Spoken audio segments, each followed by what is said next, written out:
what's going on, family? Listen, we've had a lot of amazing guests on the show, and perhaps you may have never, ever listened to those episodes. So we wanted to present a new segment called SONW Classic, where we go back, we revisit those iconic conversations, and give those full episodes back to you. Sit back and enjoy this week's SONW Classic. Ladies and gentlemen, I'm glad you guys are here. As you can see right now, who we're sitting with, we're with none other than the co-founder of Super Connector Media, Jen. What's up, fam? How you doing today? What's up? I'm so excited to be here. You have no idea. I've been waiting for this all week long. Can't wait to jump in. Take us back to the beginning. Like, who was Jen, like, growing up? I wanted to be a performer. And so I grew up singing, dancing, acting, and my parents always told me growing up, they were really, really empowering. And they always told me anything that you want to do, you can do. And so I went and I decided that this is what I wanted to do for my life. And I went to college for musical theater. And I didn't do so great in high school. I wasn't so into school. I was more into singing and dancing and cheerleading and all the extracurricular activities and getting into a little bit of trouble along the way. I'm not gonna lie. And I had to audition to get into college, essentially. Like, my grades weren't going to get me there. So I auditioned for one school only, one school. I was like, I better get into this damn school or I'm not going to college because there's no other options here. So I auditioned for the University of Hartford to be a musical theater major. And thank God I get in. But I got in and I realized really, really quickly that college wasn't for me. And I was like, okay, screw this. I don't want to be in college. I want to move to New York City and I want to pursue my dream. So I dropped out of college and moved to New York City and went to musical theater school it was like a conservatory called the American Musical and Dramatic Academy. And I sang and danced every single day, all the time. And from there, I ended up getting my dream role in the Broadway national tour of The Wedding Singer. When I was in school, I was literally living in like a 4x4 dorm room in a tiny twin bunk bed. And I went with my friend to go get horrible seats on a Broadway show, The Wedding Singer. And we're watching the show. And I saw this actress named Felicia Finley play the role of Linda. Now, Linda in the show and in the movie is the bitch that leaves Robbie Hart at the altar. She's like she's like, that like, Linda, take off my Van Halen t-shirt or you're going to curse the band and then break up. Or that's the line in the movie. And in the show, this actress just blew my mind. And the part was like so hilarious and it stole the show. And I looked at my friend and I said to him, I'm going to play that part one day. And he laughed at me. He was like, okay, sure. Right. Like, I'm in the audience. I'm sleeping in a little tiny twin bed in a 4x4 room, like studying singing and dancing, and I'm sitting and saying I'm going to play that part.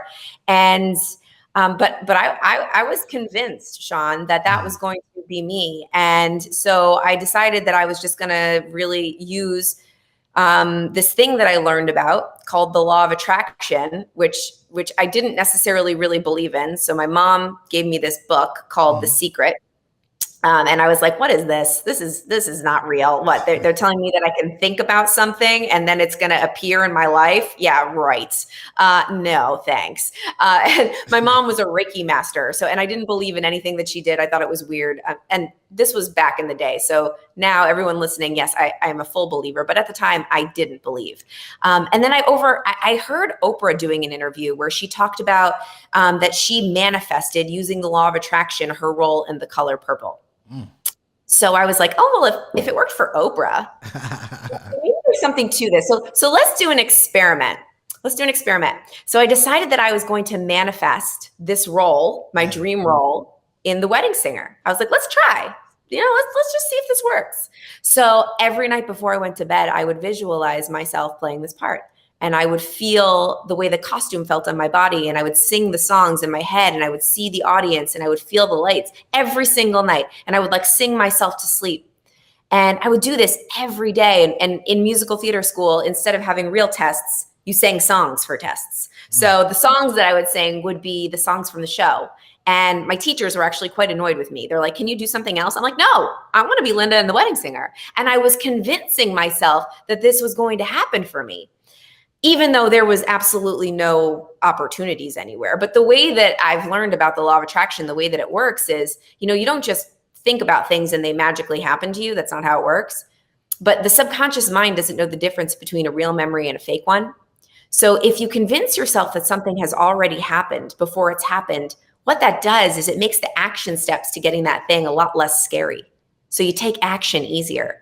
So that when the audition came, I was like, oh, duh, this isn't scary. I could audition for this, right? Like, let's go, right? I wasn't petrified. And when I didn't get the part again and again and again and again, and they told me no, and they told me no, and they told me no, I wasn't deterred. I didn't back down. I didn't give up. I kept going and I kept going and I kept going because I had convinced myself that this was a reality for me.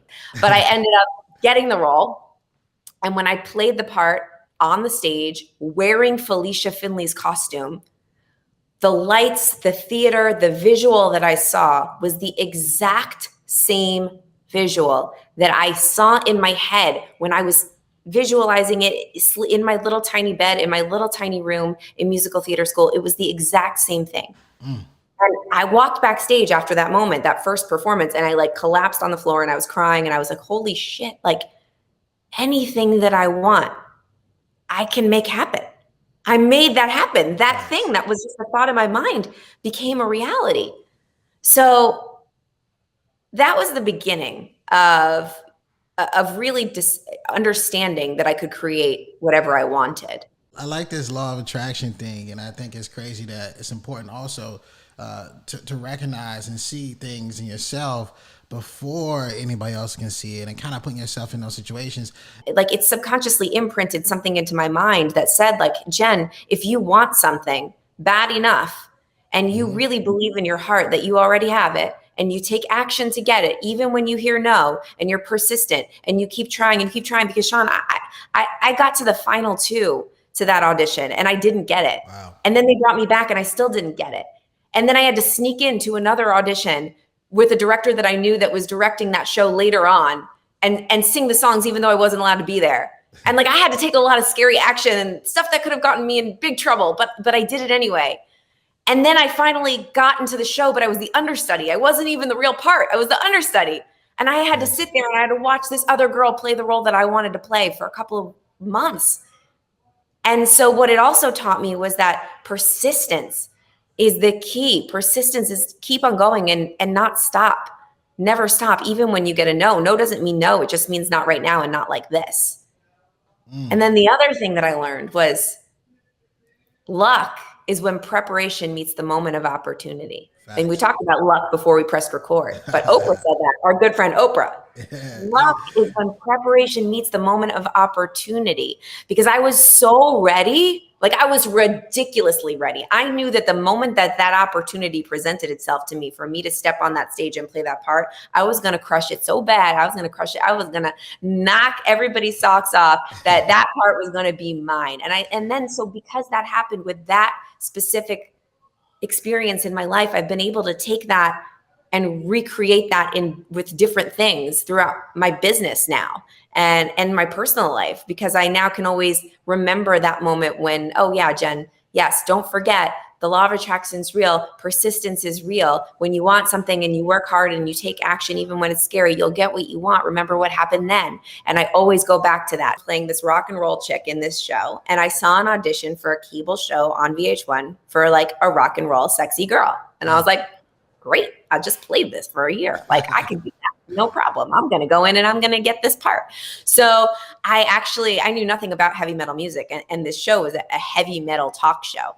And so the night before the audition, I stayed up all night Googling heavy metal stuff and learning about rock and roll music. I was like, I'm going to go in there and I'm going to know every Black Sabbath song. And I'm going to pretend that I know everything there is to know about heavy metal music. Okay, so this is what I'm doing. I'm staying up all night learning about Poison and AC/DC and all of these bands that I really had never heard of, nor do I care about, but I was going to get this job, right? So I go in ready to tell them, that I'm the most heavy metal girl they've ever met. And I'm wearing like, a rocker t-shirt all cut up and big hair and like a little skirt and ready to answer any questions they have. Well, They look at my resume, and on my resume at the bottom, this is when I had an acting resume. It said that I do a great Britney Spears impersonation. They said, "Oh, Jen, can we hear your Britney Spears?" And I'm like, I thought we were gonna, okay, fine. So I knew that. And this was such a lesson for me about being yourself and about being authentically who you are. And that is what people are attracted to. Because when I got the call and they told me I got the job, it wasn't because I knew anything about heavy metal music. It wasn't because of all of my knowledge on the Black Sabbath songs, because they didn't even ask me. They said it was your Britney Spears imitation that got you this. And I was like, damn, if that's not a reminder to never try to be something that you're not. Always just be you, right? My Britney Spears imitation got me a heavy metal job. So when I got this job, it was called an under 5 with acting. Under 5 means you have under 5 roles. And I was literally the hot chick that carried the prize box out onto the stage for about 2 seconds. And my name on the show was Miss Box of Junk. That was my name, wow. Miss Box of Junk. Okay. And that was like, I was just supposed to stand there. And then the studio audience member would put their hand in my box and pull out some junk as a prize. Legit. Okay. This was crazy. Now that I think about it, super degrading, but I was like happy to have a job, and I only got paid like $300 an episode, but I was happy to do it because I was on VH1 and it was great. Yeah. And when you're a solo artist, you want a gig. So I had it. So after that first season, they call me up and they're like, Jen, we're moving the show to LA. So if you want to come and be part of it, you can come, but you have to fly yourself out there and you have to put yourself up in a hotel for 2 weeks. We're not going to pay for you, essentially because I was replaceable. They could have gone to LA and hired some other girl to play my part because I'd only done it once. And it was expensive to bring me out there. And so I talked to a lot of people in my life and they were like, Jen, in order to fly out there and stay at a hotel for 2 weeks, you're going to spend way more money than you're going to make. It's a dumb move. Stay in New York and audition for other shows, and maybe you'll get something that's better.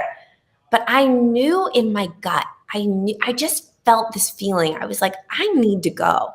I need to do whatever I can to get that money to be able to go there and be there. Because if I go and I do this second season, I've solidified myself in this show. And who knows what will come of it. I just had this gut. So I go to my mom and I'm like, Mom, please help me. Help me get to LA. Help me stay at a hotel. Like, she's like, all right. And my mom hooked me up. My mom really helped me. We went together and we stayed at like this like cheap motel in LA and like for 10 days. But here's what happened. And here's what happens when you bet on yourself. I show up the day that I get there. First of all, I roll in. We're at Sony Universal Studios is where we're filming. I'm like, wow, I'm filming at Sony Universal Studios. It's legit. I drive in, I get there, and they say to me, well, we changed the show from a half an hour to an hour. So now we're going to give you a bigger part, which means now you need to join SAG, Screen Actors Guild. And I'm like, as an actor, joining the Screen Actors Guild was like the goal of my life. And you have to get a really great gig to get to be in the Screen Actors Guild. And I immediately, because the show turned into an hour show, I had to be SAG. So I immediately got my SAG card. And then because I got my SAG card, my pay rate went from like $300 a show to it was like over $3,000 an episode. It's crazy. And we were doing like 10 episodes, I ended up making all my money back for the hotel and the flight and then some, just from the second that I arrived. So it's just another reminder. And then from then I was solidified on the show because I had done that. And then they flew me out, put me up at hotels every single time I filmed there. 14 seasons later, I had an amazing job and made tens of thousands of dollars from that job. And if I didn't bet on myself and show up that second time, none of that would have happened. Man, listen, we got to break this down. So here's the thing. Like, it's more than just, just the audacity of betting on yourself, but it's also, the feeling of not listening to everybody else. Too many people right now are listening to this podcast or they're watching us on YouTube, and they are listening to people who have never been where they want to be, who've never seen abundance, who've never had any of these things happen for them. And a lot of times we take that advice, family, we don't do nothing with it. And in fact, we listen to it and we shut down our own goals. I did create more confidence, but I also created a whole bunch of, I would say, I created a bit of a shit show in my life. Here I was playing this version of myself. So as I told you before, I'm not a heavy metal connoisseur. I did not like heavy metal music. I knew nothing about it. But before I knew it, I was the heavy metal chick. That was how people knew me and loved me. And that's how I was making a living. This sexy, I mean, I'm sexy, but like I was like a really vampy, heavy metal, rocker shirt wearing, like tight, like, you know, that whole look, this version of myself. And it wasn't me. It wasn't me. It was a character. And everyone was getting to know this character. And before I knew it, I forgot who I was. And so I was living very out of alignment on social media, in my job. I was very confused as to like who I was. And I was also in a relationship that was completely out of alignment. I was with someone that I knew deep down in my gut it wasn't right, but from the outside it looked really perfect. And I was really obsessed with making everything look perfect, right? Like this version of myself that everybody everybody really loved, right, and approved of, and it was enough for everybody. I was painting this nice picture and putting on this nice mask, and that included my relationship, that included this character that I played on TV, that included who I was showing up as in all of my relationships.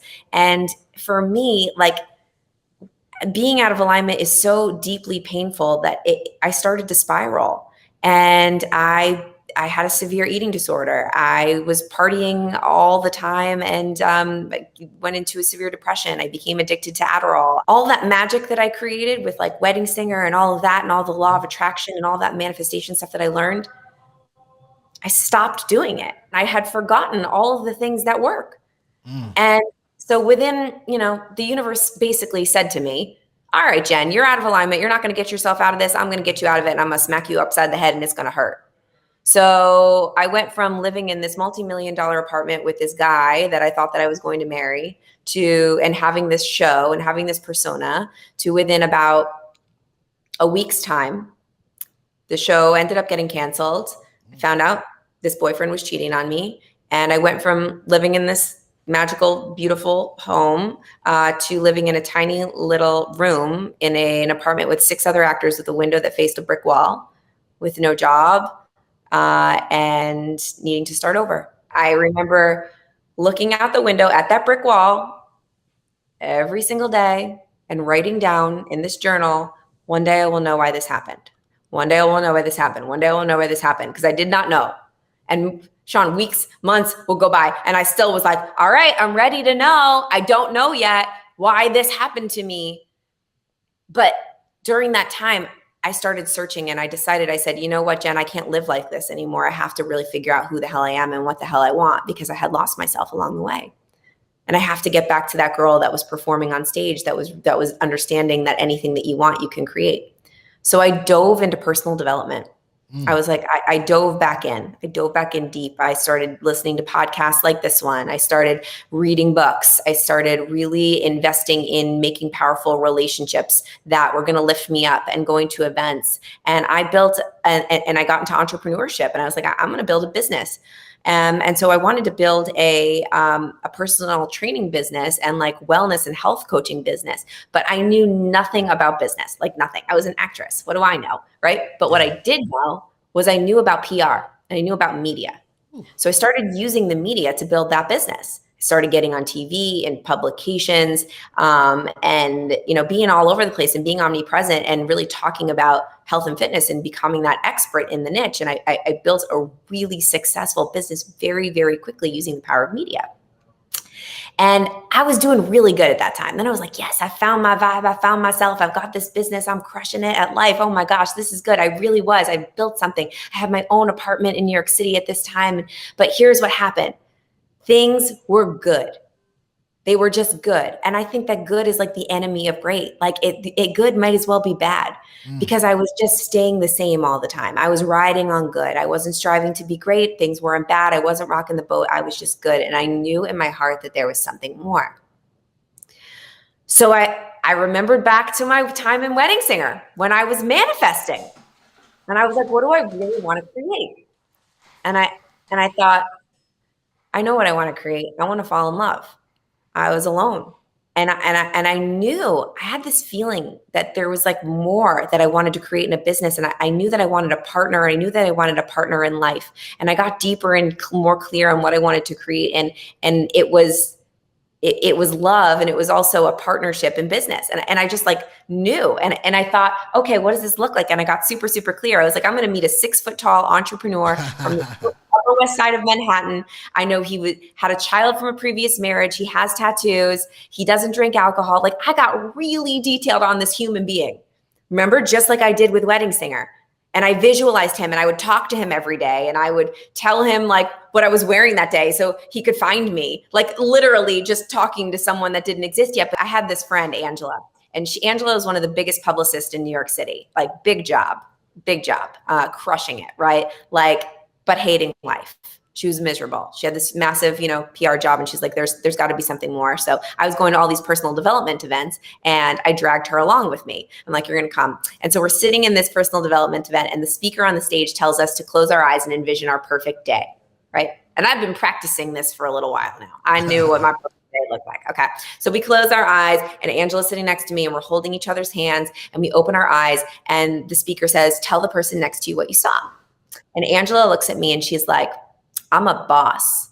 I lead my own PR agency, and I am helping people that really care about what I do. And I'm helping people make an impact in the world, and I'm making a lot of money doing it. And I was like, you go, girl. She's like, I'm a boss. And I said, well, I'm in love. I've met my person, and we've started an empire together, and we're a power couple. We're kind of like Jay-Z and Beyonce. And she was like, great, amazing. And I was like, and we go to events like this together all the time. Okay. So skip to me one day through a lot of crazy events. We won't get into it. I meet my 6-foot-tall entrepreneur from the Upper West Side, beautiful daughter from a previous marriage, doesn't drink alcohol, into personal development, all the things. I meet him, Chris Winfield. And he's doing these events that, we fall in love. And of course, because he was the person that I was talking to all the time, my imaginary person. And he was doing these events that connected entrepreneurs to the media and teaching people how to basically do PR and how to get themselves out there and how to be seen. And he said to me, he's like, I really need like a publicist to come on and help me create this program on the back end to help people go further. Do you know anyone? And I was like, I know the perfect person. So I convince my type A friend that doesn't take any risks, Angela, to quit her job and work for my boyfriend who she had never met before. She did. She took a leap.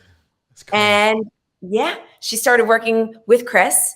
And then very, very quickly, we discovered that we could all come together and build an agency and help these people go further. And we came together and created Super Connector Media. And now we represent some of the biggest personal brands in the world and help them get in the media. And then the other side, of course, is I get to be on stage and teach people.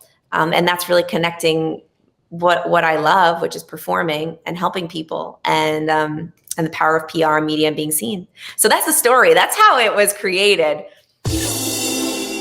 Yo, what you think? I hope you enjoyed today's episode. I want to know what you learned. So if you wouldn't mind, would you take a screenshot of you listening to the podcast on your phone right now? Upload to your Instagram stories, tag me at Shawn R. Anthony _ and then let me know in that Instagram story what is one thing that you learned. I love hearing from you, my listeners, thought leaders, former or current students all around the world. Let me know, and while you're doing this, go inside the podcast app, subscribe, leave a 5-star review and a 5-star rating. Again, this helps us reach more people. And if you want to be a part of this mission, helping us change the world one person at a time, it makes a massive difference by you leaving a review. Thanks so much. I'll see you next week. And remember, dream it, believe it, go out and get it.